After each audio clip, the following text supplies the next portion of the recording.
متعصب جج ہمایوں دلاور نے ایک انلیگل، ان کانسٹیٹیوشنل، ان لافل اور یک طرفہ فیصلہ سنایا جس میں ہمارا حق دفاع بھی ختم کر دیا گیا تھا، ہمارے گواہان بھی نہیں آنے دیے گئے تھے۔ یہ پاکستان کی تاریخ کا واحد کیس ہے کہ جس میں ملزم بھی نہیں، اس کا وکیل بھی ان کے بقول موجود نہیں، حالانکہ وہاں موجود تھے۔ اس کے باوجود ایک لکھا لکھایا فیصلہ ان تک پہنچا اور انہوں نے اناؤنس کر دیا۔ ابھی فیصلے پہ دستخط نہیں ہوئے، وارنٹ آف ارسٹ پہ ایگزیکیوٹ نہیں ہوا، وہ جاری نہیں ہوا، اس پہ دستخط نہیں ہوئے اور لاہور پولیس پہلے پہنچ گئی وہاں گرفتار کرنے۔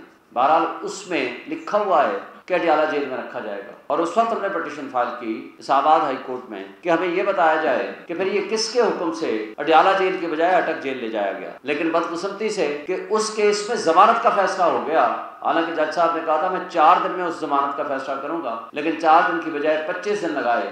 لیکن اس کا فیصلہ ہونے کے بعد 2 مہینے کے بعد یہ فیصلہ کیا کہ اٹک جیل سے منتقل کر دیا جائے اڈیالہ جیل۔ اس دوران ایک اور متعصب جج ابو الحسنات ذوالقرنین، جس نے انڈیٹڈ ایک روکار بھجوا دی اور جس میں نہ تو وکلاء موجود تھے، نہ ملزم موجود تھا، نہ عمران خان صاحب کو پروڈیوس کیا گیا، نہ ان کو طلب کیا گیا، اور ان کو گرفتاری ڈال دی گئی سائفر کے کیس میں۔ اور اس دوران سائفر کیس FIR بھی درج ہو گئی جس کا کسی کو نہیں پتا تھا۔ اب مسئلہ یہ تھا کہ چلے سائفر کے کیس پہ ضمانت کا فیصلہ کر دیں۔ 6 تاریخیں جج صاحب یا چھٹی پہ چلے گئے یا کسی ایک بہانے سے یا دوسرے بہانے سے وہ ڈیلے کرتے رہے یا پراسیکیوشن ڈیلے کرتی رہی۔